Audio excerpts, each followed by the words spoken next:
नारायणं नमस्कृत्य नरं चैव नरोत्तमं देवीं सरस्वतीं व्यासं ततो जयमुदीरयेत्।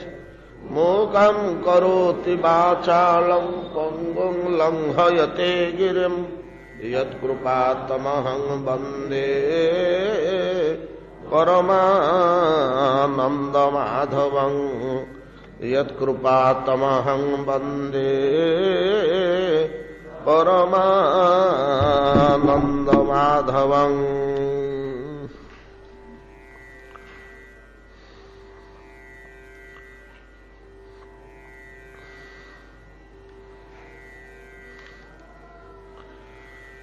व्योमोभ्रं भूतसावल्यं भुवः पंकं अपामलं शरतजहार श्रमीणां कृष्ण भक्तिर्यथा शुभम।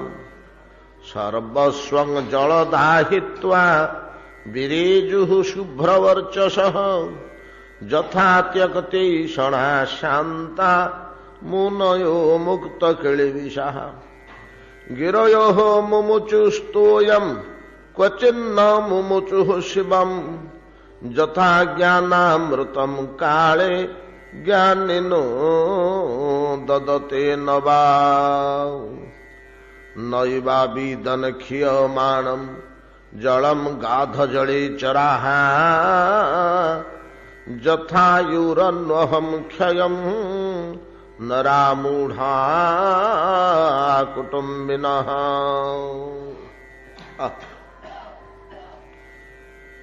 श्रुत गोस्वामी कहते शनकादि मुनिगण मनुष्य जानिपारे ना प्रतिदिन तार आयुष कमी कमी जाउछि। उणा हेउछि दुनु दिन आयुष आउ एणिकी अछि केते बयस नहीं के एकदम आखिरे आंगुठी गले देखला भलिया गोटे सुंदर कविता। ये मनबोध चौतीसा तार प्रत्येक पदरे जीवनर विचित्र रहस्य समूह स्पष्ट कर देखा दिया अंगुली निर्देश पूर्वक देखा दिया देख तार गोटे पद ये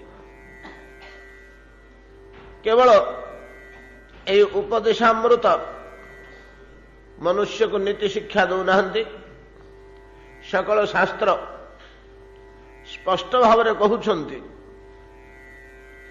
जे प्रथमे मृत्यु प्रति दृष्टिपात कर, मृत्यु प्रति दृष्टिपात कर। मरण वस्तु टी जदि विवेचना करा जाए, मृत्यु को जदि अवलोकन करा जाए, मनुष्य आठणा सुधुरी जीव तार कार्यकलाप और तार पारमार्थिक चिंता तार असत कर्मादि संपूर्ण लुप्त हो जदि को दृष्टिपात करे। एणु सनातन शास्त्रगण बारंबार अंगुली निर्देश पूर्वक जन दौरान देख देख मृत्यु को देख केते केते सुंदर भाषा मानंगरे केते केते सुंदर कौशल रे मृत्यु दिग को आमको दृष्टिपात करूचंती। देख देख अग्रते सरसी जले पड़ी मंडुक क्रूर अहि कबले विकले राबु राबु ऊर्ध्वे उड्डीन उहुंकी शिशु पक्षी दला गेण काल कबले सेनाए रूपे भाई आरते नर घारी हेउन थे। ये सब आम मानकर दशा, आम मानकर ए दशा। मर्त्य मृत्यु व्याल भीत पलायन लोकान सर्वान निर्भयम नाभ्यगच्छत त्वत्पादाब्ज प्राप्य जदृच्छयाद्य स्वस्थ से ते मृत्युरस्मात् अपैति। मां देवकी कहउछन्ति कृष्ण को जन्म करी जेतेबेले भगवत रूप दर्शन कले कृष्णंकर सेतिके बेले स्तव करुचंती मर्त्य मृत्यु व्याल भीत पलायन आमे पुणी समस्ते प्राण विकल दौड़ुचे कुआड़ को दौड़ुचे मृत्यु आड़ को खूब क्षिप्र वेगर दौड़ुचे बोली आमको भागवत कहले आपण मैंने कौन भावुवे कि जानी ये कथाटा मत भारी सत्य लगिला अति जोर रे आमे दौड़ुचे मृत्यु आड़ को एते क्षिप्र वेगरे ये काली भाया लगुच पिलादिने नड़िया गछरू नड़िया तोली खाऊलु आंब गछरू आंब तोली खाऊलु नहीं कि पानी रे पहरुलु काजू बगीचारे पशिकी काजू फल खाऊलु स्कूल को जीवा बाटरे केते खेल कौतुक केते मौज मजलिस से शैशव कथा मन न पड़े ये कैशोर कथा गुड़ा तो मन अच्छी कुआड़े पलैला से समय ओ जाओ बाहा चूड़ा भल मंद नाना प्रकार व्यवस्था नुआकरी चाकरी पशिया को छता बाड़ी ये धरी बैग बस्तानी धरी चाकरी की आरंभ करी प्रथम करी जॉइन करने को जाऊँगी केते कुआड़े पलैला से चाकरी जीवन 33 वर्ष केते शीघ्र नहीं कि बर्तमान घरे नात नातुणी कहली बुढ़ा बापा कुआड़े गले पचारुंट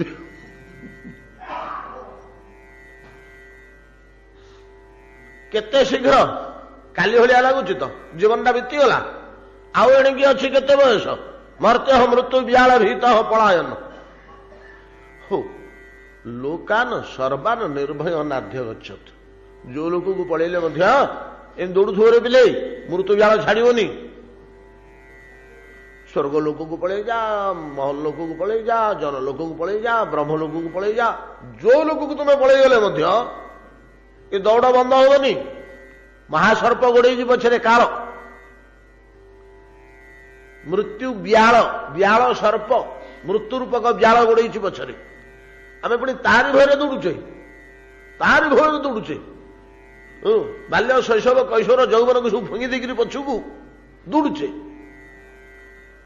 आज्ञा एथुर शांति नाही एथुर मुक्ति नाही शास्त्र कहले हाँ अच्छी अच्छी अच्छी ये दौड़ा बंद हो सर्प भय दूर हो केतेबेले न त्वत्पादाब्ज प्राप्त जदृच्छयाद्य जदि भगवान को पाद पद्म को धरी पकेबू ताहले आउ किछ आउ सर्प तो गोड़ेबनी से साढ़े दूर रही पलि जीव भगवान को पाद पद्म को धर त्वत्पादाब्ज प्राप्त जदृच्छयाद्य आ शांति आसीज ये नाना प्रकार पथरे शास्त्र माने आमको बतौछन्ति दिनकु दिन कालो गच्छति नश्यति आयु तदपि न मुंचति आशा वायु जरा जर्जर देहे वार्ता कोपि न पुच्छति गेहे दंत गलितम तुंडम करधृत कंपित कौन भांडम ढालुटी हाथ में धरला बेलू थोच दांत सब पड़गला दंत गलितम पलितंग मुंडम मुंडर बाल सब धला हो गला करधृत शोभित कंपित दंडम तदपि न मुंच आशा भांडम तथापि तोर आशा छाड़ुनी आ खाइबी आम पैसा कौन होला रे ई वर्ष भल कहीं चाष कलनी ए सब गुड़ी परिहार करी आमको भगवान को चरणारविंद प्रति दृष्टि दबाक हम हो ठीक अच्छे हो गला जीवन में जहाँ हवा कथा जीवन में जहाँ हवा कथा हो गला पढ़ापढ़ी खेलकूद मौज मजलिस नानाविध भोग यौवन समयटा बीतीगला प्रौढ़ समय धन संपत्ति पुत्र कन्या मान सम्मान घर द्वार ये सब देले तो भगवान ये सब किसी किसी अच्छी असुविधा विशेष किसी नहीं तृतीय बयस जहाँ करवा कथा ता कहीं करून प्रथम बयस जहाँ करवा कथा तो कल मध्यम बयस फले पुष्पे कि जहाँ किसी कल अतिरिक्त नहले चलनीय अवस्था अच्छी तृतीय अवस्था जहाँ करवा कथा कहीं करून ତୃତୀୟ ଅବସ୍ଥାରେ ଅନ୍ତିମ ଅବସ୍ଥାରେ ଭାଗବତ ଶରଣ ପୂର୍ବକ ସଂସାର ଭୋଗରୁ ନିବୃତ୍ତ ହେବା ପାଇଁ କିଞ୍ଚିତ ଚେଷ୍ଟା ଯତ୍ନର ଆବଶ୍ୟକତା ଅଛି। କାହିଁକି ଆମେ ଏଗୁଡ଼ାକ ଜାଣିପାରୁନେ? ଆମକୁ କହିଦେଉଛନ୍ତି ସୁଖଦେବ ଗୋସ୍ୱାମୀ, ତମକୁ ଗୁଡ଼ା ଜଣାପଡୁନି? ନା ଆଜ୍ଞା କିଛି ଜଣାପଡୁନି। ତମେ ମୂଢ କୁଟୁମ୍ବୀ ନକିରେ? କୁଟୁମ୍ବୀ ହବା ମନା ନାହିଁ, କିନ୍ତୁ ମୂଢ କୁଟୁମ୍ବୀ ହୁଅନି। ଆଜ୍ଞା କୁଟୁମ୍ବୀ ତ କୁଟୁମ୍ବୀ, ଆଉ ମୂଢ କୁଟୁମ୍ବୀ କଣ? ନା ଏକମାତ୍ର କୁଟୁମ୍ବ ବ୍ୟତିରେକ ଅନ୍ୟ ଚିନ୍ତା ଯାହାର ଥାଏ ନା, ସେ ମୂଢ କୁଟୁମ୍ବୀ। କୁଟୁମ୍ବ ପୋଷଣରେ ମୂଢ ହେଇଯାଇଛି। ଅନ୍ୟ କୌଣସି ଜ୍ଞାନ ନାହିଁ, ଅନ୍ୟ କୌଣସି କର୍ମ ନାହିଁ, କେବଳ ଅନ୍ତିମ ନିଶ୍ୱାସ ପର୍ଯ୍ୟନ୍ତ ଏକମାତ୍ର କୁଟୁମ୍ବ ଭରଣ ପୋଷଣ କର୍ମ, କେବଳ କୁଟୁମ୍ବ ଭରଣ ପୋଷଣ କର୍ମ, ଆଉ କିଛି କର୍ମ ନାହିଁ। ସେ ହେଲେ ମୂଢ କୁଟୁମ୍ବୀ। କୁଟୁମ୍ବ ତାଙ୍କୁ ମୂଢ କରିଦେଇଛି। ଇ ଗୋଟିଏ ହିଁ ମୋର କର୍ମ ବୋଲି ସେ ବୁଝୁଛନ୍ତି। ଇ ଗୋଟିଏ ହିଁ ମୋର କାର୍ଯ୍ୟ, ଏଇଥିରେ ହିଁ ମୋ ଜୀବନଟା ବିତେଇ ଦେବି। ଏଇଥିରେ ଯୋଉମାନେ ମାତି ଯାଇଛନ୍ତି, ଅନ୍ଧ ହେଇଯାଇଛନ୍ତି, ଅନ୍ୟ ଦିଗକୁ ଦୃଷ୍ଟି ଦେଇପାରୁନାହାନ୍ତି, ପରଲୋକ ପ୍ରତି, ଈଶ୍ୱରଙ୍କ ପ୍ରତି, ସତ୍ୟ ଜୀବନ ଯାପନ ପ୍ରତି ଦୃଷ୍ଟି ଦେଇପାରୁନାହାନ୍ତି, ସେ ଦୃଷ୍ଟିରୁ ଅନ୍ଧ, ତେ ମୂଢ କୁଟୁମ୍ବୀର। ଏ ମୂଢ କୁଟୁମ୍ବୀ ମାନେ ଲକ୍ଷ୍ୟ କରିପାରୁନାହାନ୍ତି ଯେ ଡେଲି ପ୍ରତିଦିନ ତାଙ୍କର ଆୟୁ କ୍ଷୟ ହେବାରେ ଲାଗିଛି। ପ୍ରତିଦିନ ତାଙ୍କର ଆୟୁ କ୍ଷୟ ହେବାରେ ଲାଗିଛି। ଗୋଟିଏ ଗୋଟିଏ ଦିନ ଗୋଟିଏ ଗୋଟିଏ ଦିନ ଗୋଟିଏ ଗୋଟିଏ ଦିନ କଟି ଯାଉଛି। ଯେତିକି ଦିନ ବଞ୍ଚିବା କଥା ସେ ତ ନିର୍ଦ୍ଦିଷ୍ଟ ହେଇଯାଇଛି, ଜାତ ଚକ୍ରରେ ଲେଖା ହେଇଯାଇଛି, ଗ୍ରହମାନଙ୍କ ମାଧ୍ୟମରେ। ସେ ଭାଷା ସିନା ଆମେ ପଢିପାରୁନେ, ଗ୍ରହମାନଙ୍କର ସେଟିଂ ମାଧ୍ୟମରେ ଏଟା ବ୍ୟକ୍ତ କରାହେଇଯାଇଛି। ଏତିକି ଦିନ ତୁମେ ବଞ୍ଚିବ। ସେଇ ପରିମାଣରୁ ପ୍ରତିଦିନ ଗୋଟିଏ ଗୋଟିଏ ଦିନ କଟି କଟି ଯାଉଛି, ଆମକୁ ଜଣା ପଡୁନି। ମୂଢ ଧିଅ ହେଇଯାଇଛୁ ଆମେ। ଠିକ୍ ଯେପରି ଶରତ କାଳରେ ଅଳ୍ପ ଜଳରେ ବାସ କରୁଥିବା ଜଳଚରଗଣ କ୍ଷୀୟମାଣ ଜଳର ଅବସ୍ଥା ଲକ୍ଷ୍ୟ କରିପାରନ୍ତି ନାହିଁ, ଆନନ୍ଦରେ ବିଚରଣ କରୁଥାନ୍ତି। ସେ ଅଳ୍ପ ପରିମାଣର ଜଳରେ ଆନନ୍ଦରେ ବିଚରଣ କରୁଥାନ୍ତି। ଆଉ 15-20 ଦିନ ପରେ ଯେତେବେଳେ ଚାଖେଣ୍ଡେ ଜଳ ରହିବ, ସେତେବେଳେ ଗରମ ଜଳରେ ଛଟପଟ ହବୁ। 2-3 ଦିନ ଗରମ ଜଳରେ ଛଟପଟ ହେଇ ଯେତେବେଳେ ସବୁତକ ପାଣି ଶୁଖିଯିବ, ପଙ୍କରେ ଲୋଟି ପ୍ରାଣ ଚାଲିଯିବ। ଏଟା ଲକ୍ଷ୍ୟ କରିପାରୁନୁ? ଦେଖିପାରୁନୁ? ଆଜିଠୁ ଗୋଟେ ଗାତ ଖୋଳି ମାଟି ଭିତରେ ବାସ କରିବାକୁ ଚେଷ୍ଟା କରେ ମରିବା ପୂର୍ବରୁ। ଗାଧ ଜଳୀ ଚରା, ଗାଧ ଜଳ ଅଳ୍ପ ଜଳ, ନୈବା ବିଦନ କ୍ଷୀୟମାଣମ ଜଳଂ ଗାଧ ଜଳେ ଚରା, ଯଥାୟୁରନ୍ୱହଂ କ୍ଷୟଂ ନରା ମୂଢା କୁଟୁମ୍ବିନଃ, ଗାଧ ବାରି ଚରାସ୍ତାପମ ଅବିନ୍ଦନୁଚ୍ଛରଦର୍କଜମ୍, ଯଥା ଦରିଦ୍ର କୃପଣ କୁଟୁମ୍ବ ବିଜିତେନ୍ଦ୍ରିୟ।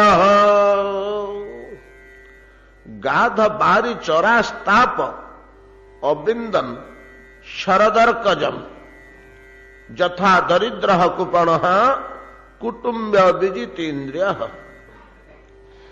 ଗାଧ ବାରି ଚରା, ଅଳ୍ପ ପରିମାଣ ଜଳରେ ବାସ କରୁଥିବା ଜଳଜନ୍ତୁଗଣ, ଯେଉଁମାନଙ୍କୁ ପୂର୍ବ ବାକ୍ୟରେ ନିର୍ଦ୍ଦେଶ କରାହେଲା, ସେମାନଙ୍କ କଥା କୁହାଯାଉଛି। ଗାଧ ବାରି ଚରା କ୍ଷୟ ହେଇ ସିନା ଆସୁଥିଲା, ପ୍ରତିଦିନ ଅଙ୍ଗୁଳିଏ ଅଙ୍ଗୁଳିଏ ଅଙ୍ଗୁଳିଏ ଖାଲରୁ ପାଣି କମି କମି ଆସୁଥିଲା। ପରିଶେଷରେ ଆଉ ଚାଖଣ୍ଡେ ଖଣ୍ଡେ ପାଣି ରହିଲା। ଯେତେବେଳେ ପାଣି ଅତି ପତଳା ହେଇଗଲା, ତେଣେ ମସ୍ତକ ଉପରେ ଆକାଶରେ ଶରଦର୍କ, ଅର୍କ ସୂର୍ଯ୍ୟ, ଶରତକାଳୀନ ସୂର୍ଯ୍ୟ ଶରତକାଳୀନ ସୂର୍ଯ୍ୟ ଭାଦ୍ରବ ମାସର ଖରା ଯେତେବେଳେ ବାଜିଗଲା, ଟାଣ ଖରା, ଏଇ ଯୋଉ କମି ଆସିଛି ଜଳ ଆଉ ଚାଖଣ୍ଡେ ଖଣ୍ଡେ ଅଛି, ସେ ଜଳ ଉତ୍ତପ୍ତ ହେଇଗଲା। ଯେମିତି ଉତ୍ତପ୍ତ ହେଇଗଲା, ଆଁ କରିକିରି ସେ ମାଛ ଗୁଡ଼ିକ ବେଙ୍ଗ କଇଁଛ ଯିଏ ବୁଲୁଥିଲେ ସେ ପାଣିରେ ପାଟିକି ପାକୁ ପାକୁ କରି ପଡ଼ିଛନ୍ତି, ବଡ଼ କଲବଲ ହଉଛନ୍ତି, ବଡ଼ କଲବଲ ହଉଛନ୍ତି। ପୁରା ପାଣି ଶୁଖିଯାଇନି ଯଦିଓ ଅଳ୍ପ ପାଣି ଅଛି, ପ୍ରଚଣ୍ଡ ଭାବରେ ସେ ପାଣି ଉତ୍ତପ୍ତ ହେଇଯିବା ଫଳରେ ଯେତେବେଳେ ଟିକେ ଅଧିକା ପାଣି ଥିଲା, ଉପରୁ ଚାଖଣ୍ଡେ ଖଣ୍ଡେ ଗରମ ହେଇଗଲେ ମଧ୍ୟ ତଳ ପାଣିଟା ଶୀତଳ ରହୁଥିଲା, ବେଶ ଆନନ୍ଦରେ ସେ ବୁଲୁଥିଲେ, ଉପରକୁ ଯାଉଥିଲେ। ଥଣ୍ଡା ପଡ଼ିଲେ ସନ୍ଧ୍ୟା ପରେ ଉପରକୁ ଉଠୁଥିଲେ, ସେତେବେଳେ ଚିନ୍ତା ନଥିଲା। ବର୍ତ୍ତମାନ ଯେତେବେଳେ ଜଳ କମିଗଲା,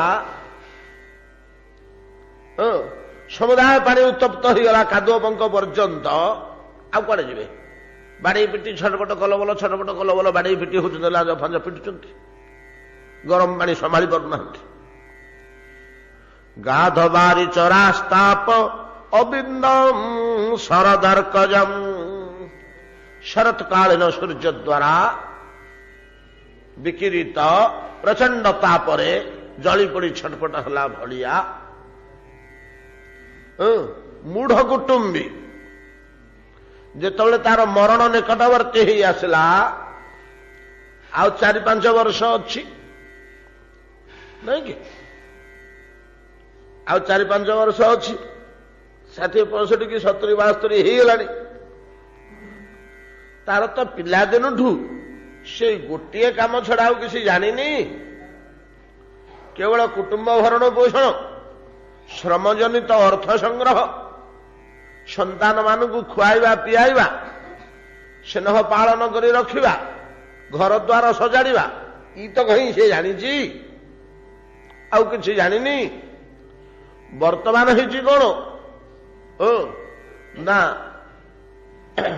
ବୟସର ତାଡ଼ନାରେ ଯେତେବେଳେ ଇନ୍ଦ୍ରିୟମାନେ ଶିଥିଳିତ ହେଲେ, ଶରୀରରୁ ବଳ କମିଲା, ଆଉ ପୂର୍ବବତ ରୋଜଗାର କରିପାରୁନି, ଆଉ ପୂର୍ବବତ ରୋଜଗାର କରିପାରୁନି। ଯେପରି ସ୍ୱକୁଟୁମ୍ବକୁ ଯଥେଷ୍ଟ ପରିମାଣରେ ଖାଦ୍ୟପେୟ ଯୋଗେଇ ସୁଖୀ କରି ରଖୁଥିଲା, ସେଟା ଆଉ ପାରୁନି। ତା ସାଥିରେ କଣ ହେଇଛି ନା, କୁଟୁମ୍ବ ଧୀରେ ଧୀରେ ବଢିଲା ପରେ, ବୟସ୍କ ହେଲା ପରେ, ସେମାନେ ଯେ ସମସ୍ତେ ସୁସ୍ଥ ସବଳ ସୁନ୍ଦର ଚିକ୍କଣ ରହିବେ, ସେ କଥା କିଏ କହିବ? ନାଇଁ କି? କିଏ ସେ ବ୍ୟାଧିଗ୍ରସ୍ତ, କିଏ ସେ ରୁଗ୍ଣ, କିଏ ସେ ଦୁଷ୍ଟ ଦୁରାଚାର, କିଏ ସୁରାପି, ଏମିତି ହେଇଯାଇଛନ୍ତି। ଏଇଭଳିଆ ସେମାନଙ୍କର ଦୁଃଖ ଦେଖିକିରି, ସେମାନଙ୍କର ଅବସ୍ଥା ଦେଖି ଅସହ୍ୟ ହେଲା ବେଳକୁ ଏଣେ ନା ଶାରୀରିକ ବଳ ଅଛି, ନା ଆର୍ଥିକ ବଳ ଅଛି, ନା ବୌଦ୍ଧିକ ବଳ ଅଛି। କିଏ ତାକୁ ପଚାରୁଛି? ଘରେ ବୁଢା ତ ହେଇଗଲାଣି। ସେତେବେଳେ ଯେତେବେଳେ ବଳ ଥିଲା ଦେହରେ, ଶକ୍ତି ଥିଲା, ରୋଜଗାର କରୁଥିଲା, ସବୁଦିନ କଣ ଯାଇକରି ଜୁଆ ଖେଳୁଛୁ, ଯାଇପାରିବୁନି, ବାନ୍ଧିକିରି ପକେଇଦେବି ଘରେ, ବସ୍। ସେ ପୁଅଟାକେ ନାତିଟା ବସୁଥିଲା। ବର୍ତ୍ତମାନ ବୁଢା ହେଇଗଲା ପରେ ସେ ଆଉ ପଚାରିବ? ନାଇଁ, ଆର ଧମକେଇବାକୁ ଆଉ ଶକ୍ତି ଅଛି? କଣ କରୁଛି? କେବଳ ମନସ୍ତାପ, କେବଳ ମନସ୍ତାପ। ଗଲା ଗଲା, ତାର ଜୀବନ ଧ୍ୱଂସ ହେଇଗଲା, ତାର ଜୀବନଟା ଧ୍ୱଂସ ହେଇଗଲା, ତାର ଜୀବନଟା ଧ୍ୱଂସ ହେଇଗଲା। ସିଏ ମଲା, ସମସ୍ତଙ୍କୁ ମାଇଲା। ଗୁଡେ ଦୁଶ୍ଚିନ୍ତା ଛଡା ଆଉ ଶରୀରରେ ବଳ ନାହିଁ, କିଛି କାର୍ଯ୍ୟର ପ୍ରତିକାର୍ଯ୍ୟ କରିପାରୁନି, ଅର୍ଥ ରୋଜଗାର କରିପାରୁନି, ବଳ ଖଟେଇ ପାରୁନି। ଆଉ 5-7 ବର୍ଷ ବଞ୍ଚିବ ଭଲ ହେଲେ ବୁଢା, କୁଟୁମ୍ବ ଉଜୁଡି ଯାଉଛି, ନଷ୍ଟଭ୍ରଷ୍ଟ ହେଇଯାଉଛି, ଖାଇବାକୁ ଗଣ୍ଡେ ପାଉନାହାନ୍ତି। ସେମାନଙ୍କର ଏଇ ଦୁଃଖ ଗୁଡାକ କିଏ ପରସ୍ପର ଭିତରେ କଳି ଝଗଡା କଲେଣି, କିଏ ସେ କହିଲାଣି ମୁଁ ମୋର ଭିନ୍ନ ହୋଇକିରି ରହିବି, ଯିଏ 2 ପଇସା ରୋଜଗାର କଲା ନା ତ ମୁଁ କାହିଁ ବସିବି, ମୁଁ ମୋର ଅଲଗା ହେଇକିରି ଚଳିବି। ଏମିତି ଗୁଡେ ପରିବାର ଭିତରେ ଭୋଗ କରି କରି ଅନ୍ତିମ ସମୟଟା ଜଳି ପୋଡିଗଲା ଭଳିଆ, ଅନ୍ତିମ ସମୟଟା ଜଳି ପୋଡି ଯାଉଛି।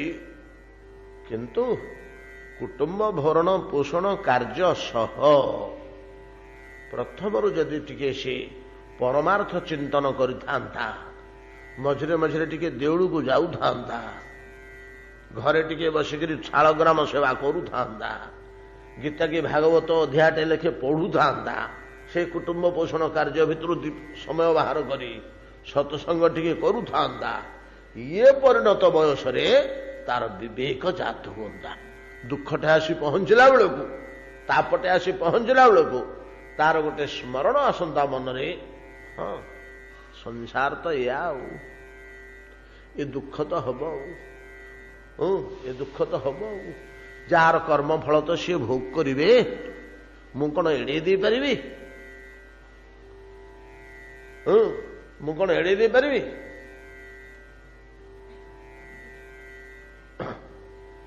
जगत तो भगवान कर्म निर्माण करिछन्ति कर्म प्रधान विश्व करी राखा जो जस करिय स तस फल चाखा से पूर्व जन्म रे जहा करिछि ता तो भोग करिवो मु बाडे पिटी हेले कोन हबो मु बदलई परिबिनी कि केही बदलई परिबिनी एटा तो दैव एटा तो होनहार एटा तो भवितव्य एटा तो अवश्य घटिवो तापे चिंता कले कौन हम एथिरे चिंता करिक नरक को जीवी सीना एतक समय जदि हरिस्मरण करती मोर कल्याण हमता गोटे विकल आर्त अवस्था आसले भगवान को प्रति मन संजोग दृढ़ता बढ़ भगवत चिंतन शास्त्र मनन द्वारा किछिटा शीतलता प्राप्त हम नहीं कि जली जाउथुवा प्राणटा कुथरे ठंडा होए कि शीतल होए तब कथामृतम तप्त जीवनम कवि भीड़ितम कलमशापहम कथामृत द्वारा भगवत कथामृत द्वारा प्रज्वलित प्राण जली जाउथुवा जीवन शीतलता प्राप्त है शीतल है तो सियाड़ को टिके मन जाता ये तापर अनुभूति कमी जाता मझे मझे टिके शीतलता मिलता साधु संग कले साधु माने सांत्वना दियंते हे तमें कौन एमती बाड़ी पिटी छटपट होच प्रभु श्रीराम अपेक्षा तुम्हें बेसी दुख पाइच भगवान होले तो दुख पाउचंदी तमें कौन दुख किंतु पाइबनी संसारटा परा दुखरे तैयारी कहीं कल बल होच भूलिया चेष्टा कर भूलिया चेष्टा करता मानसिक सांत्वना टिके मिलता तापर परिमाण कमी जाता दुखर परिमाण कमी जाता किंतु तो पिलादिन तो ये मूढ़ कुटुंबी होईची केवल कुटुंब भरण पोषण छड़ा किसी अभ्यास नहीं तार किसी जानूनी बर्तमान वृद्ध बयस चिर जीवन जो अभ्यास केवल से कुटुंब चिंता छड़ा अन्य चिंता ता भीतर प्रवेश करू नहीं तेणु अहरह से ज्वाला जंत्रणा भितर जली पोड़ी प्रचंड क्लेश लाभ कला भलिया गाध बारीचर गण शरदर्कच तापरे अल्प जल भयंकर जंत्रणा क्लेश पाइबा लगिले गाध बारीचरास्ताप अबिंदन शरदर्कजम यथा दरिद्र कृपण कुटुंब विजितेन्द्रिय अविजितेन्द्रिय अविजितेन्द्रिय इंद्रिय परायण इंद्रिय भोग्य पदार्थ छड़ा जी आउ किछि जानी नहीं केवल इंद्रिय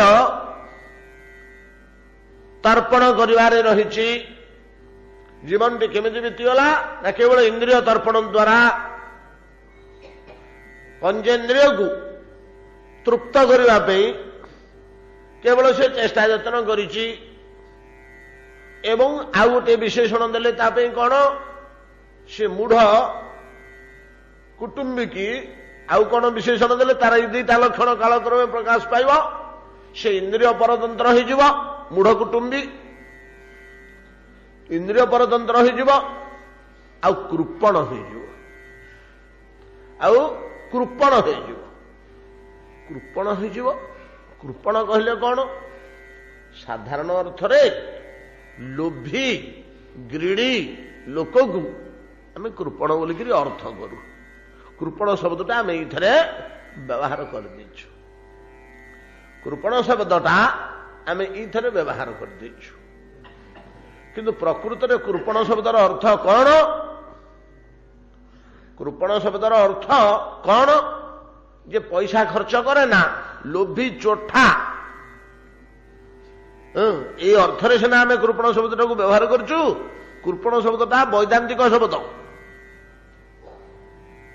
ବ୍ୟବହାରିକ ଅର୍ଥରେ ସେ ଅଲଗା ହେଇଯାଇଛି। ଗଭୀର ଶାସ୍ତ୍ରମାନଙ୍କରେ ଆମେ କୃପଣ ଶବ୍ଦ ପାଉ। କୃପଣ ଶବ୍ଦ ଆପଣ ପାଇବେ ବେଦରେ ବହୁ ସ୍ଥାନରେ, ନାଇଁ କି? ମୃତ୍ୟୁ ପୂର୍ବରୁ ଯେଉଁ ବ୍ୟକ୍ତି ଈଶ୍ୱରଙ୍କୁ ଜାଣି ପକେଇଲେ, ଈଶ୍ୱରଙ୍କୁ ଜାଣିପାରି ଯିଏ ଜୀବନ ତ୍ୟାଗ କଲେ, તે ବ୍ରାହ୍ମଣା, ସେମାନେ ବ୍ରାହ୍ମଣ ପଦବାଚ୍ୟ, ସେମାନଙ୍କୁ ବ୍ରାହ୍ମଣ କୁହାଯାଏ। ମନୁଷ୍ୟ ଦେହ ଲାଭ କରି ଦୁର୍ଲଭ ମନୁଷ୍ୟ ଶରୀର, ଯୋଉ ଦେହରେ କେବଳ ଈଶ୍ୱର ଜ୍ଞାନ ଜାତ ହୁଏ, କୋଟି କୋଟି ଦେହ ଏଇ ମର୍ତ୍ତ୍ୟରେ ରହିଛି, ଅନ୍ୟ କୌଣସି ଦେହରେ ଈଶ୍ୱର ଜ୍ଞାନ ଉତ୍ପନ୍ନ ହୁଏ ନା। ଅନ୍ୟ କୌଣସି ଦେହରେ ହବନି। ଯେତେ ବଡ ବଳଦ ହଉ, ଯେତେ ବଡ ଶକ୍ତିଶାଳୀ ବ୍ୟାଘ୍ର ହଉ, ଯେତେ ବଡ ବଡ କେଶର ଥିବା ସିଂହ ହଉ, କି ବଡ ବଡ ଦାନ୍ତ ଥିବା ହାତୀ ହଉ, ଈଶ୍ୱର ଜ୍ଞାନ ଜାତ ହବନି।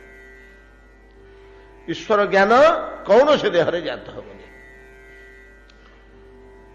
ଈଶ୍ୱର ଜ୍ଞାନ ଜାତ ହବ କେବଳ ମାନବ ଦେହରେ, ମାନବ ଶରୀରରେ। ଭାଇସ ଭାର୍ସା। ଆଉ ଗୋଟିଏ କଥା, ମନୁଷ୍ୟ କାହାକୁ କହିବା ହୋ? ମାନବ ପଦବାଚ୍ୟ କିଏ? କାହାକୁ ଆମେ ମଣିଷଟିଏ ବୋଲି କହିବା? ମନୁଷ୍ୟ ପାଖରେ ଥିବା ଗୁଣ ସମୂହ ବା ମାନବିକତା କାହା ପାଖରେ ଫୁଟି ଉଠିବ? ଯେ ଈଶ୍ୱର ଜ୍ଞାନବାନ ବା ଈଶ୍ୱର ପରାୟଣ ହବ। ଯେ ଈଶ୍ୱର ପରାୟଣ ହେଲା, ତାକୁ ହିଁ ମଣିଷ କୁହାଯିବ। ଶାସ୍ତ୍ର ବାକ୍ୟାନୁସାରେ ମୁନି ଋଷିମାନେ ତାକୁ ହିଁ ମଣିଷ ବୋଲି କହନ୍ତି। କେବଳ ମାନବୀ ସନ୍ନିବେଶିତ ତନୁ ମନୁଷ୍ୟାକାର ଦେହ ଧାରଣ କରି ଜନ୍ମ ହେଲେ ତାକୁ ମଣିଷ କୁହାଯାଉନି। ଆଉ ବିଭିନ୍ନ ଆକାରର ପଶୁ ଅଛନ୍ତି, ପ୍ରାଣୀ ଅଛନ୍ତି। ସର୍ପର ଗୋଟେ ଭିନ୍ନ ଆକାର, ବ୍ୟାଘ୍ରର ଗୋଟେ ଭିନ୍ନ ଆକାର, ପକ୍ଷୀର ଗୋଟେ ଭିନ୍ନ ଆକାର, ନାଇଁ କି? କୀଟର ଗୋଟିଏ ଭିନ୍ନ ଆକାର, ଗଠନ, ଅଙ୍ଗ ଗଠନ, ସବୁ ଭିନ୍ନ ଭିନ୍ନ ପ୍ରକାରର ପ୍ରାଣୀମାନେ ଅଛନ୍ତି। ସେମାନଙ୍କର ଅଙ୍ଗ ଗଠନ, ଶରୀରର ଗଠନ ସବୁ ଭିନ୍ନ ଭିନ୍ନ। ସେମିତି ଗୋଟିଏ ଭିନ୍ନ ଶରୀର ବିଶିଷ୍ଟ ପଶୁ କିଏ? ଈଶ୍ୱର ଜ୍ଞାନ ବିହୀନ ମନୁଷ୍ୟାକୃତି ପଶୁ। ପଶୁ ଆଉ ମାନବ ଭିତରେ ଏଇ ହଉଛି ପ୍ରଭେଦ। ଶରୀରଗତ ପ୍ରଭେଦଟାକୁ ସିନା ଆମେ ଗ୍ରହଣ କରି ପକାଉଛେ, ହେଟା ପଶୁ, ଏଟା ମଣିଷ ବୋଲି, କିନ୍ତୁ ପରମାର୍ଥ ଦୃଷ୍ଟିରୁ ତା ବିଚାର କରାଯାଉଛି। ପଶୁ ଆଉ ମାନବ ଭିତରେ ଭେଦ କଣ? ନା ଈଶ୍ୱର ଜ୍ଞାନ ବାନ, ଈଶ୍ୱର ଜ୍ଞାନ ହୀନ। ଈଶ୍ୱର ସମ୍ବନ୍ଧୀୟ ଜ୍ଞାନ ଯାହାର ଅଛି ସିଏ ମାନବ ପଦବାଚ୍ୟ, ଯାହାର ଈଶ୍ୱର ଜ୍ଞାନ ମୋଟେ ନାହିଁ ପଶୁ ପଦବାଚ୍ୟ, କେବଳ ପଶୁ ଭଳିଆ ଜୀବନ ଯାପନ କରୁଛି। ଅତଏବ ବେଦ ଏଗୁଡାକ ସବୁ ବର୍ଣ୍ଣନା କରି କରି କରି ବେଦର ଲେଖା ଗୁଡାକ ଏଇଭଳିଆ ନା। ବେଦ କେତୋଟିଏ ବାକ୍ୟ ଦେଇ ବିଚାର କରି କରି ନେବେ, ଶେଷକୁ ଗୋଟେ ସିଦ୍ଧାନ୍ତ ବାକ୍ୟ ଦେବେ।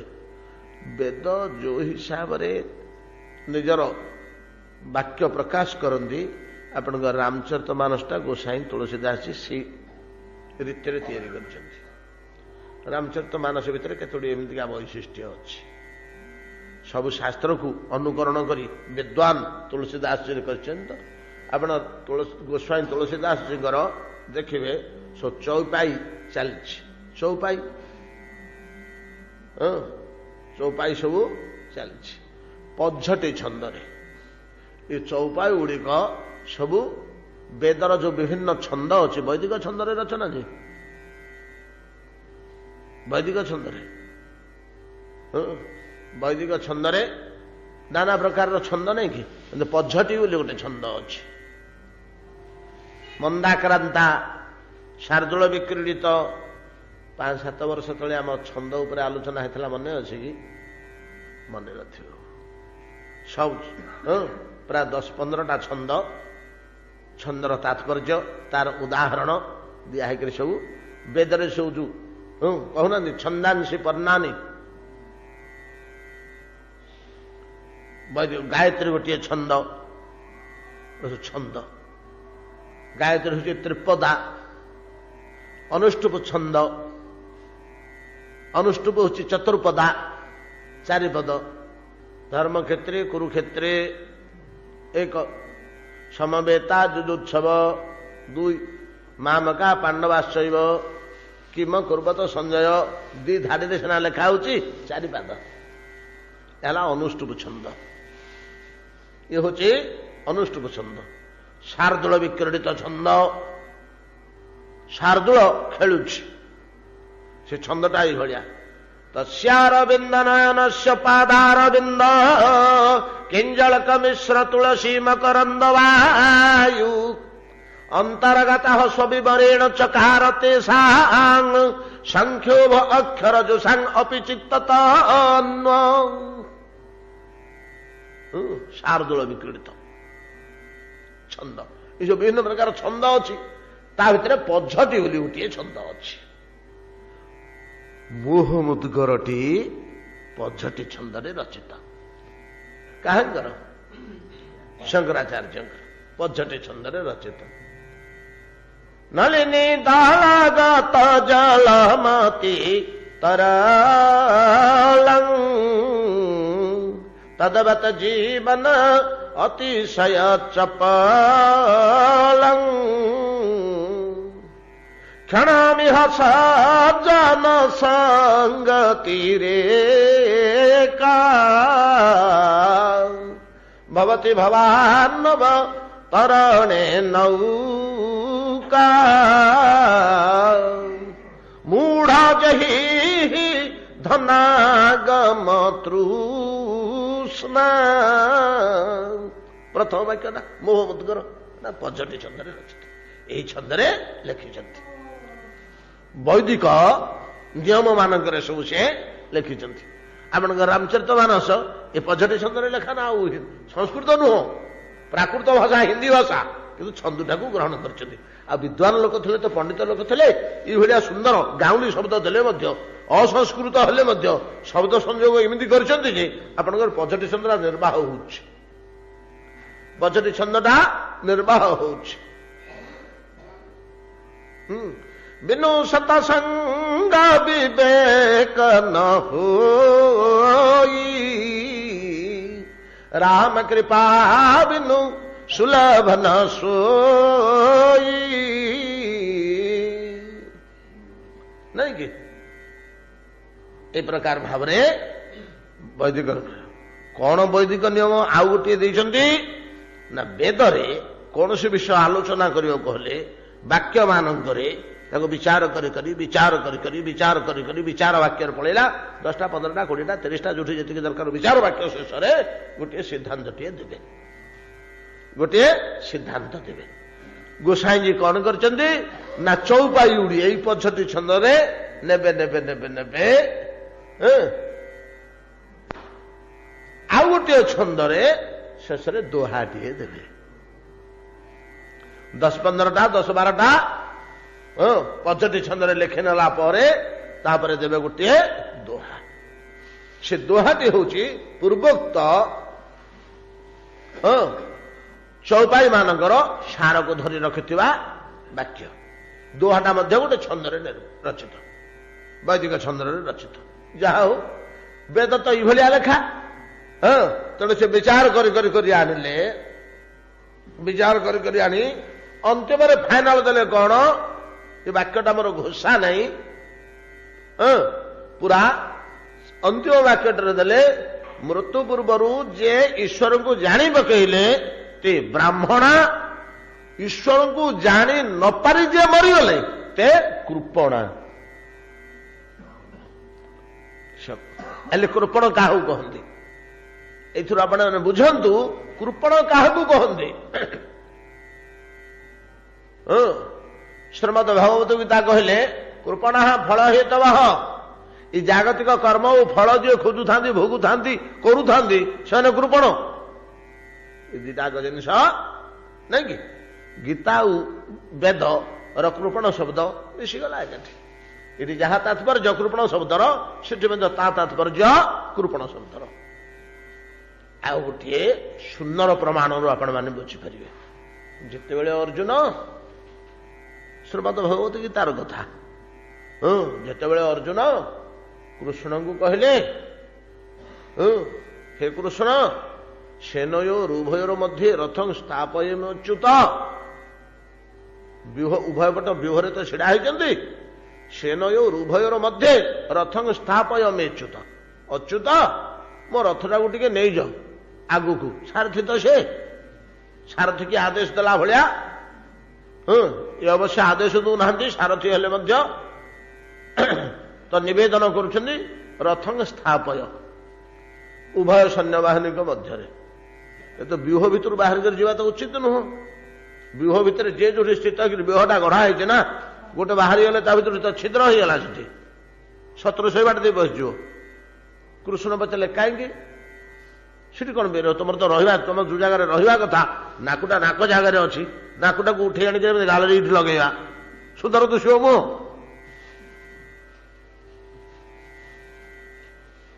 जो स्थान रे जोटा रहा कथा तो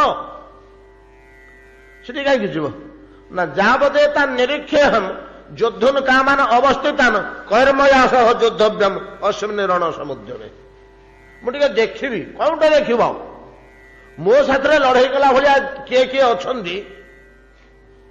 कर्मया सह योद्धव्यम मु का साथ युद्ध करी मुझे लक्ष्य करे क्यों क्यों लोक मो साथ युद्ध करने को समकक्ष आम पटे टाण टणा लोक सब किए अच्छा अस्मिन् रण समुद्र में ये जो आम युद्ध उद्यम आरंभ होती एटा मुझे जहां बदेता तो निरीक्षे हम योद्धन कामान अवस्थितान कर्मया सह योद्धव्यम मो साथ युद्ध करने को किए पार से भाया लोक साथ लड़ाई करी ना आ पिला छुआ नाती गुड़ाक साथ युद्ध करी कि कृष्ण हो तुम तो रथी मु तो सारथी मो कथार तैले किसी मूल्य नहीं तुम जहाँ अर्डर कर करदेवी फलाफल तुम भोग ना मोर कौन जीव कि सारथी हारीगला बोली किए कह कि नहीं गले ये मझे थोदेले दी पट को देखीदे अर्जुन कौन देखल एथर जा ना टे रहतु कौन देखल जा आमर विह स्थान को पलैबा ना आज्ञा आउ घर को पलैबा घर को कौन पलैब तुम गोटे वीर जड़े क्षत्रिय तुम पृष्ठभंग दब युद्धरू तुम लोके कौन कहे क्या पुरुष बोली कहबेनि क्षत्रिय तुम धर्म युद्ध करवा हूँ तुम धर्म युद्ध करवाटा तुम धर्म अच्छा कौन पलि जावाई कहूच कौन हो घटना ना एगुड़ा से कौन युद्ध करी कौन असुविधा हो आज्ञा जो आम छोटिया छोटिया पिला थिलु ये कौरव परिवार आमको सेते भल पाऊन आम तो बन में बढ़ी एकुटिया एवं संपत्ति टाक भोग करुले जो आम पिता चलीगले लोक लज्जा जो युधिष्ठिर बाध्य गले लोक पठेक आमको आने तार बापाटा तो चलीगला छोट छोट पिला पांचटा विधवा बुढ़ीटे अरण्य भितर पड़ी नहीं आस पिला गुड़ा घर को नहीं आस लोक कौन कहे प्रजा मैंने कौन कहे लोक लज्जा दृष्टि आणले आणला आज आमको बड़ हत्यादर कले पेट खंडे देलेनी खाया पुंज ठिकाना देलेनी जाकर छिड़ा है घड़िया छिड़ा हेले किए खंडे खाया देदे कौरव कुमार माने कुमार राजकुमार भाया वेश पोशाक पिंधे मान गौरवर सह चल प्रचल होती राज परिवार भितर ଆମେ ଯେମିତିକା ଚାକର ବାକର ପିଲା ଭଳିଆ ଯାଇକି ଚିରା ପେଣ୍ଟ ଖଣ୍ଡିଏ ପିନ୍ଧିକିରି ଛିଡ଼ା ହେଇଥାଉ, ସେତିକିବେଳେ ଏକମାତ୍ର ପିତାମହ ପୂର୍ଣ୍ଣ ପ୍ରାଣରେ ଆମକୁ ସ୍ନେହ କରନ୍ତି, ଶ୍ରଦ୍ଧା କରନ୍ତି, ପୂର୍ଣ୍ଣ ପ୍ରାଣରେ ଭଣ୍ଡାର ଦିଅ ଦେବୁ, ସୁବର୍ଣ୍ଣ ଅଳଙ୍କାର ଦିଅ। ଅଳଙ୍କାର କାହିଁ ନାହିଁ ତାଙ୍କ ଦେହରେ, ପିଲାଙ୍କ ଦେହରେ? ଭୀଷ୍ମଙ୍କ ପାଟିକି ସମସ୍ତେ ଡରନ୍ତି, ପିତାମହ ତ ଦେଇ ପକେଇବେ ଭଣ୍ଡାରୀ। ସେ ଆଉ ରଜାଙ୍କୁ ପଚାରିବାକୁ ଯିବନି, ଭୀଷ୍ମ କହୁଛନ୍ତି ମାନେ ସେ ଭଣ୍ଡାର ଖୋଲିଦେବେ। ହେରା ରହିଲା ମୋତି ମାଣିକ ଯାହା ଅଛି ଦେବେ, ମାଳା ସବୁ ପିନ୍ଧିବା ପାଇଁ, ଗୋଟେ ମୁକୁଟ ଦେ, କିରିଟି ଗୋଟେ ଗୋଟେ ଦେ ପିଲାମାନଙ୍କୁ ପିନ୍ଧିବାକୁ, ରାଜକୀୟ ବସ୍ତ୍ର ଦେବେ, 5-7 ଖଣ୍ଡେ ଲେଖେ ଦେ କିଣି। ଆମେ ସେଇ ପୋଷାକ ପିନ୍ଧିକିରି ବୁଲୁଥାଉ, ଛୋଟ ପିଲା ଥାଉ। ତ ଝାଳ ନାଳ ମାଟି ପଙ୍କ କାଦୁଅ ଧୂଳି ହେଇକିରି ଦାଣ୍ଡରେ ଖେଳି ଖେଳି ଖେଳି ଖେଳି ଯେତେବେଳେ ଘର ଭିତରକୁ ବାଳ ସୁଲଭ ଚପଳତାରେ ଦୌଡ଼ି ଆସି ଦୂରରୁ ଯେମିତି ଦେଖି ଦିଅନ୍ତି ପିତାମହ ଭୀଷ୍ମ ବସିଥାନ୍ତି, ଆ ବୋଲି ଡାକି ଦିଅନ୍ତି ଯୁଧିଷ୍ଠିର ଭୀମ ଅର୍ଜୁନ, କାରଣ ତାଙ୍କର ବାପ ତ ନାହିଁ ନା, ଗଭୀର ସ୍ନେହଟା ସେ ପିତାମହର ସ୍ନେହ ପାଉଛନ୍ତି। ମୋ ବାକୁ ଆସିଲୁ ଟିକେ ଆଡକୁ, ଆମେ ସେଇ ଧୂଳି ମହିଳା ଅବସ୍ଥାରେ ଦୌଡ଼ି ଦେଇ ପିତାମହଙ୍କର ପ୍ରଶସ୍ତ ବକ୍ଷକୁ ସିଧାସଳଖ ଡେଇଁ ପଡୁ, ସିଧାସଳଖ ଡେଇଁ ପଡୁ। ବିଶ୍ୱ ବଜ୍ରବତ ବକ୍ଷ ଆଉ କଣ, ବିଶ୍ୱର ଏକମାତ୍ର ଯୋଦ୍ଧା ତାଙ୍କ ଛାତିକି ସିଧା ଡେଇଁ ପଡୁ। ଦେଇ ପଡ଼ିଲେ ଚାପିକିରି ହୃଦୟରେ ଧରନ୍ତି। କେତେଥର ମୁଁ ଲକ୍ଷ୍ୟ କରିଛି କୃଷ୍ଣ ଟୋପା ଟୋପା ଗରମ ଗରମ ପାଣି ମୁଣ୍ଡରେ ପଡିବ, କଣ ପଡୁଛି ବୋଲିକିରି ଦେଖିଲା ବେଳକୁ 2 ଧାର ଅଶ୍ରୁ ଝରି ଦାଢ଼ିକି ଓଦା କରି ଆମ ଉପରେ ଦେଇ ଭାସି ଯାଉଥିବ। ହୃଦୟରେ ଜାକି ଧରିକି ଏପରି କଣ ଗୋଟେ ସୁଖ ସିଏ ପାଆନ୍ତି ଯେ, ଏପରି ବାତ୍ସଲ୍ୟ ପ୍ରକାଶ କରନ୍ତି ଯେ ଆଖିରୁ ବାତ୍ସଲ୍ୟାଶ୍ରୁ ଝରି ଯାଉଥାଏ। ଏତାଦୃଶ ଯୋଉ ବକ୍ଷ ପିତାମହଙ୍କର, ହେ କୃଷ୍ଣ ବର୍ତ୍ତମାନ ଭୟଙ୍କର ବ୍ରହ୍ମାସ୍ତ୍ର ସେଇ ବକ୍ଷରେ ମୁଁ କେମିତି ପ୍ରୋତ୍ଥିତ କରିବି? ଯୋଉ ବକ୍ଷ ଦିନେ ଥିଲା ମୋର କ୍ରୀଡ଼ାଭୂମି, ଏପରି ସ୍ନେହ ବାତ୍ସଲ୍ୟ ମତେ ପ୍ରଦାନ କରୁଥିଲା, ଏଇଭଳିଆ ଭାଷାରେ ସବୁ କହିବାକୁ ଆରମ୍ଭ କଲେ। ତ କୃଷ୍ଣ ଚିନ୍ତା କଲେ, ବୋଲି ଏ ମୂଢ କୁଟୁମ୍ବୀ ହେଇଗଲା ରେ ଅର୍ଜୁନ। ନାନା ପ୍ରକାର କଥା କହିଲେ, ତାଙ୍କୁ ଉତ୍ତେଜିତ କଲେ, ପ୍ରେରଣା ପ୍ରଦାନ କଲେ, କାପୁରୁଷ ବୋଲି କହିଲେ, ପଳାତକ ବୋଲି କହିଲେ, ତାଙ୍କୁ ଲଜ୍ଜା ନାହିଁ ବୋଲି କହିଲେ, ତାଙ୍କୁ ଉପହାସ କରିବେ ଯୋଦ୍ଧାମାନେ ବୋଲି କହିଲେ, ବହୁତ କଥା କହିକି ତାଙ୍କ ଭିତରେ ତାଙ୍କୁ ଜାଗ୍ରତ କଲେ। ତ ଯେତେବେଳେ ଟିକେ ତାଙ୍କର ବିବେକ ଆସିଲା, କୃଷ୍ଣଙ୍କର କଥା ଏଡ଼େଇ ପାରୁନାହାନ୍ତି, ସେଟା ନିଜର ତଥାପି କହିଦେଲେ, ନାଇଁ ବାସୁଦେବ ଶୁଣନ୍ତୁ, ଏମାନଙ୍କୁ ତତେ ଗୋଟେ ଯୁକ୍ତି ଘଟେଇଲେ, କହିଲେ ମନୁଷ୍ୟ ଧନ ସମ୍ପତ୍ତି କାହିଁକି ରୋଜଗାର କରେ? ପିଲା ଛୁଆଙ୍କ ପାଇଁ, ନାଇଁ କି? ମନୁଷ୍ୟ ଧନ ସମ୍ପତ୍ତି କାହିଁକି ସଂଗ୍ରହ କରେ? ପିଲା ଛୁଆଙ୍କ ପାଇଁ। ସେମାନେ ଭଲ ଖାଇବେ, ଭଲ ପିନ୍ଧିବେ, ଆନନ୍ଦରେ ରହିବେ, ତାଙ୍କ ପାଇଁ କିଛି ସଞ୍ଚୟ କରାଯିବ, ଘରଦ୍ୱାର କରିଦିଆଯିବ, ଲୁଗାପଟା ଗାଡ଼ି ଘୋଡ଼ା କରିଦିଆଯିବ, ଏଥିପାଇଁ। ସେଗୁଡାକ ତ ସମସ୍ତେ ଏଠି ଆସି ଜମା ହେଇଛନ୍ତି। ସେପଟେ ରହିଲେ ଅଶ୍ୱସ୍ଥାମା, ଦୁର୍ଯ୍ୟୋଧନ, ଦୁଃଶାସନ, ଶକୁନି, ଏପଟେ ରହିଲେ ଭୀମ, ଅର୍ଜୁନ, ଆମେ ସବୁ ରହିଲୁ। ଆମ ବାଣରୁ କଣ କିଏ ଗୋଟେ ବଞ୍ଚିବ କି? ନା ତାଙ୍କ ବାଣରୁ କିଏ ବଞ୍ଚିବ? ସେଭଳିଆ ବଳଶାଳୀ ଯୋଦ୍ଧାଟେ, ମୁଁ ସେଟା ବଞ୍ଚିଯିବି, ଭୀମ ବଞ୍ଚିଯିବେ, ଏମିତି କେତେଜଣ ଆମେ ଆତ୍ମରକ୍ଷା କରିବାକୁ ସମର୍ଥ? ନହେଲେ ସେପଟେ ଭୀଷ୍ମ, ଦ୍ରୋଣ ପ୍ରଭୃତି ଯେମିତି ଯୋଦ୍ଧା ରହିଲେ, ସେମାନଙ୍କ ବାଣରୁ କିଏ ବଞ୍ଚିବାକୁ ସମର୍ଥ? ନା ଆମେ ଭୀମାର୍ଜୁନ ଆମ ଆଘାତରୁ କିଏ ବଞ୍ଚିବାକୁ ସମର୍ଥ?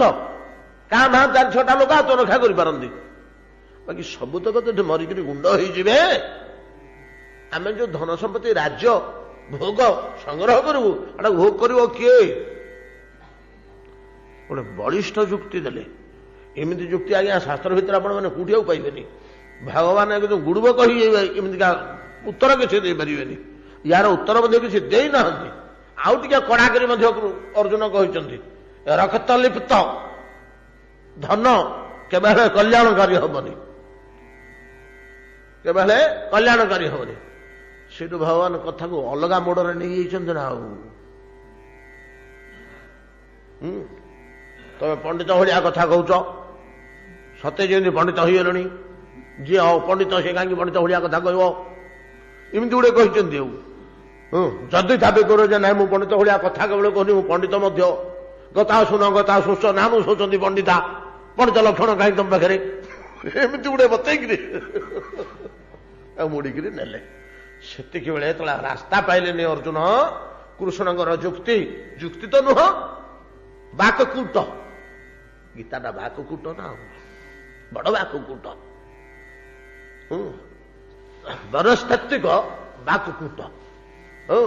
ଶେଷକୁ ଅର୍ଜୁନ ଗୋଟେ ହତାଶ ଅବସ୍ଥାରେ ପଡିଗଲେ। ସେଠି କହିଛନ୍ତି କାର୍ପଣ୍ୟ ଦୋଷ ଅପହତ ସ୍ୱଭାବ ପୃଚ୍ଛାମି ତ୍ୱଂ ଧର୍ମ ସମ୍ମୂଢ ଚେତା ଯତ ଶ୍ରେୟ ସ୍ୟାତ୍ ନିଶ୍ଚିତ ବ୍ରୂହି ତନ୍ମେ ଶିଷ୍ୟଂସ୍ତେହଂ ସାଧି ମାଂ ତ୍ୱଂ ପ୍ରପନ୍ନ। ଏ ଗୋଟିଏ ହଉଛି ପ୍ରଶ୍ନ, ବାକି 17ଟି ଅଧ୍ୟାୟ ହଉଛି ଉତ୍ତର। ଏ ପ୍ରଥମ ଅଧ୍ୟାୟର ଏଇ 16ଟି ହଉଛି ଗୀତାର ପ୍ରଶ୍ନ। ଏଇ ପ୍ରଶ୍ନର ଉତ୍ତର ହଉଛି ଅପର 17ଟି ଯାକ ଅଧ୍ୟାୟ, ଯାହା କୃଷ୍ଣ ମୁଖ ଉଦ୍ଗୀର୍ଣ୍ଣ। କଣ କହୁଛନ୍ତି? ପ୍ରଥମରୁ କହୁଛନ୍ତି କାର୍ପଣ୍ୟ ଦୋଷ ଅପହତ ସ୍ୱଭାବ ପୃଚ୍ଛାମି ତ୍ୱଂ ଧର୍ମ ସମ୍ମୂଢ ଚେତା। ମୁଁ ମୂଢ ହେଇଯାଇଛି। ମୂଢ କୁଟୁମ୍ବିନ ବୋଲି କହୁଥିଲେ, ସତ୍ୟ ମୂଢ ହେଇଯାଇଛନ୍ତି ବୋଲି ସ୍ୱୀକାର କରୁଛନ୍ତି। ଖାଲି ମୂଢ ନୁହଁ, ସମ୍ମୂଢ। ମୋର ଚେତନା, ମୋର ବିବେଚନା ମୂଢ ହେଇଯାଇଛି। ଧର୍ମ ସମ୍ମୂଢ ଚେତା ଯତ ଶ୍ରେୟ ସ୍ୟାତ୍ ନିଶ୍ଚିତମ୍। ଯୋଉଥିରେ ମୋର ଶ୍ରେୟ ହବ, ନିଶ୍ଚୟ ଶ୍ରେୟ ହବ, ଏପଟ ସେପଟ ହବାର ସନ୍ଦେହ ନଥିବ। ହଁ ଏଇଟା ହେଲେ ହେଇପାରେ, ଏଇଟା କର, ଏଇଟା ହେଇଯାଇପାରେ, ଦେଖିଲ, ଏଇଭଳିଆ ନେଇ ସୁନିଶ୍ଚିତ ଶ୍ରେୟ ହବ। ମାଂ ବ୍ରୂହି, କୁହନ୍ତୁ କଣ କଲେ ମୋର ଶ୍ରେୟ ହବ କୁହନ୍ତୁ। ମୁଁ କିଛି ନିର୍ଣ୍ଣୟ କରିପାରୁନି। ଯୁଦ୍ଧ କରିବି ନା ନାଇଁ, ଏ ପୁଅ ପୁତୁରା ନାତି ଭାଇ ଭଣଜା ଶଳା ସମ୍ବନ୍ଧୀ ଗୁରୁ ବାପ ମଉସା ପିଉସା ମାମୁଁ ଏମାନଙ୍କୁ ହତ୍ୟା କରିବି ନା ଯୁଦ୍ଧ ତ୍ୟାଗ କରିକି ପଳେଇବି, କାପୁରୁଷ ରୂପେ ଭିକ୍ଷା ମାଇକରି ଜୀବନ ଯାପନ କରିବି। ଏ ଦିଟାରୁ କୋଉଟା ମୋ ପାଇଁ ଶ୍ରେୟ, କୋଉଥିରେ ମୋର କଲ୍ୟାଣ ହବ ମୁଁ ନିର୍ଣ୍ଣୟ କରିପାରୁନି। କାହିଁକି କରିପାରୁନ? କାହିଁକି କାର୍ପଣ୍ୟ ଦୋଷାତ୍। ତମେ କାହିଁକି ମୂଢ ହେଇଗଲ ହୋ ଅର୍ଜୁନ? କାହିଁକି କାର୍ପଣ୍ୟ ଦୋଷରୁ। ଯୋଉ କୃପଣ ଶବ୍ଦ ଆମେ କହୁଥିଲେ, ଏଠି ସେଟା ସ୍ପଷ୍ଟ ହଉଛି। କାର୍ପଣ୍ୟ ଦୋଷ କଣ? କାର୍ପଣ୍ୟ ଦୋଷ ଅପହତ ସ୍ୱଭାବ ପୃଚ୍ଛାମି ତ୍ୱଂ ଧର୍ମ ସମ୍ମୂଢ ଚେତା। ମୁଁ ମୂଢ ହେଇଯାଇଛି। କଣ ପାଇଁ ମୂଢ ହେଇଗଲ? ନା କାର୍ପଣ୍ୟ ଦୋଷରୁ ମୂଢ ହେଇଗଲି। କାର୍ପଣ୍ୟ ଦୋଷ କଣ? ଏ କୃପଣ ଶବ୍ଦରୁ କାର୍ପଣ୍ୟ। ଈଶ୍ୱର ଜ୍ଞାନ ବିହୀନ, ଭଗବତ ଜ୍ଞାନ ବିହୀନ ଯେଉଁ ବ୍ୟକ୍ତି ଭଗବତ ଜ୍ଞାନ ବିହୀନ ହେଇଯାଏ, ସେ ନ୍ୟାୟ ନିଷ୍ପତ୍ତି ମୀମାଂସା ସିଦ୍ଧାନ୍ତ ମଧ୍ୟସ୍ଥତା ବିଚାର ନିଷ୍ପତ୍ତି କିଛି କରିପାରିବନି।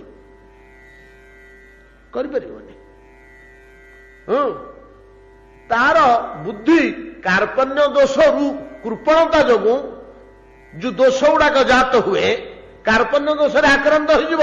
ସେ ଠିକ ନ୍ୟାୟ ନେଇପାରିବନି, ଠିକ ନିଷ୍ପତ୍ତି ନେଇପାରିବନି। ଈଶ୍ୱର ଜ୍ଞାନ ବ୍ୟକ୍ତି ସେ ଠିକ ନିଷ୍ପତ୍ତି ନେଇପାରିବନି। କାହିଁକି ନା ନିଷ୍ପତ୍ତି ନବା ଉପକରଣ ବୁଦ୍ଧିବୃତ୍ତି, ବିଚାର ବୃତ୍ତି, ବିବେଚନା ଶକ୍ତି ନାଇଁ କି, ସେଟାକୁ ସଂସ୍କୃତରେ ବିମର୍ଶ କହନ୍ତି। ବିମର୍ଶ, ବିଚାର ବିମର୍ଶ, ଏଇଟା କାର୍ପଣ୍ୟ ଦୋଷରେ ଆକ୍ରାନ୍ତ ହେଇଯିବ। କୃପଣତା ଅଛି ତ ଭିତରେ, କୃପଣ ଦୋଷରୁ ଜାତ ହେଉଥିବା ଦୋଷ ଗୁଡାକ କାର୍ପଣ୍ୟ ଦୋଷ, ସେଥିରେ ଆକ୍ରାନ୍ତ ହେଇଯିବ। ସେ କଣ ଦୋଷ ଜାତ ହଉଛି? 3ଟା ଦୋଷ ଜାତ ହବ। 3ଟା ଦୋଷ ଜାତ ହବ। ଈଶ୍ୱର ଜ୍ଞାନ ବିହୀନ ବୁଦ୍ଧିରେ 3ଟା ଦୋଷ ଜାତ ହବ। 3ଟାକ କାର୍ପଣ୍ୟ ଦୋଷ।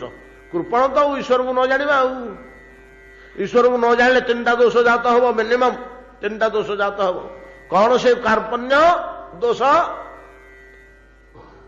3 प्रकार कार्पण्य दोष 3 प्रकार कार्पण्य दोष कौन अर्थ कार्पण्य श्रम कार्पण्य व्यवहार कार्पण्य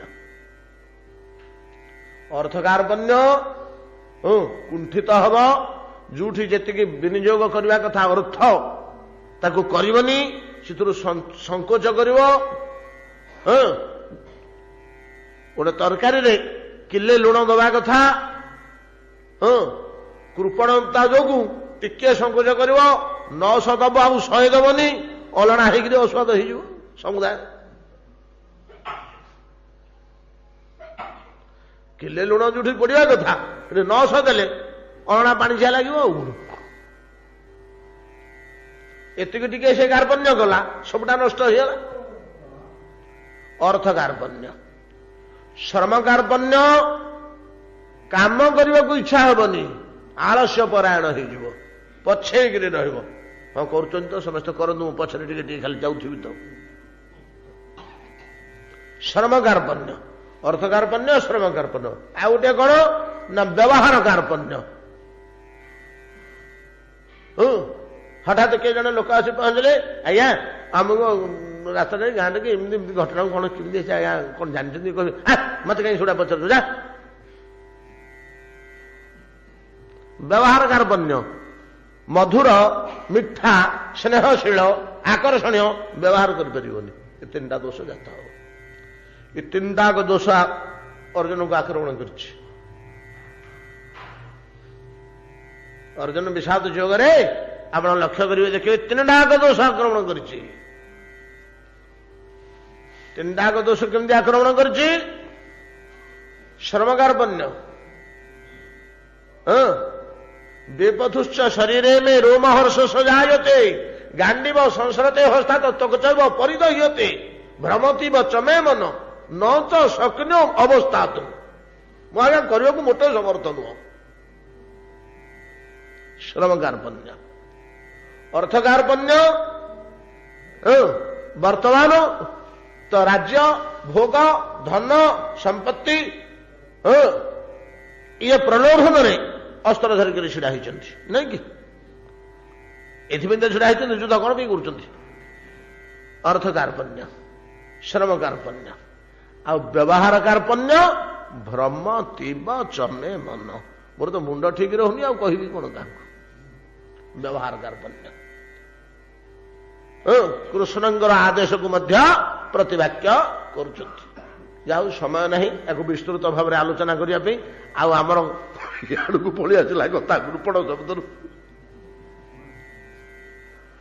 आम जाना दरकार ये शब्द गुड़ाकर तात्पर्य कौन एगुड़ा रहस्य गुड़ाक तो आम शास्त्र मान अच्छी ना किसी बाहर कथा नुहे एतर निगूढ़ कथा गुड़ाक कृपण बोलिक गोटे शब्द कार्पण्य शब्दटा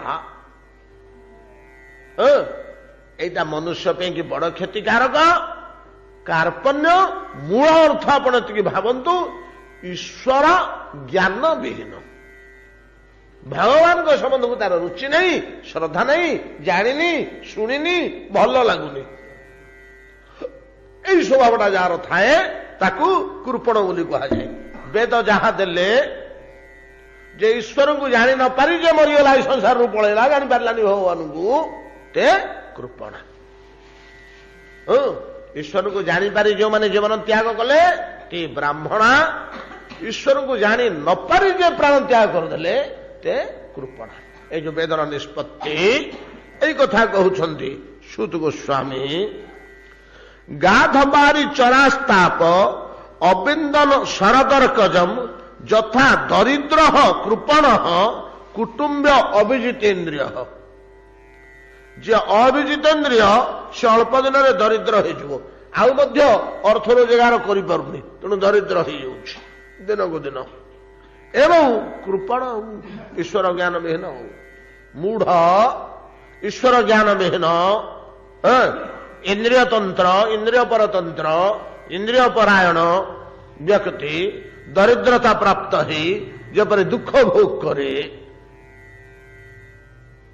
କୁଟୁମ୍ବ ପୋଷଣ କରିପାରେ ନା, କୁଟୁମ୍ବର ଦୁଃଖ ଦୈନ୍ୟ ଦେଖିକି ମନସ୍ତାପରେ ସଢେ, ଠିକ ସେଇଭଳିଆ ପାଣି କମିଯିବାରୁ ଖାଲରୁ ଶରତ ସୂର୍ଯ୍ୟ ଦ୍ୱାରା ତା ଭିତରେ ଥିବା ଜଳଚର ଗୁଡ଼ିକ ଗରମ ପାଣିରେ ଜଳି ପୋଡ଼ି ଛଟପଟ ହେବାକୁ ଲାଗିଲେ, ଯୋଉ ଭଳିଆ କୃପଣ କୁଟୁମ୍ବୀ ଜଳି ପୋଡ଼ି ଛଟପଟ ହେଉଥିଲେ କୁଟୁମ୍ବ ଭିତରେ। ଯାହା ହଉ ସମୟ ହେଇଗଲାଣି, ଆଜି ଏତିକିରେ ଆଜି ଭାଗବତ ବିଶ୍ରାମ କରନ୍ତୁ।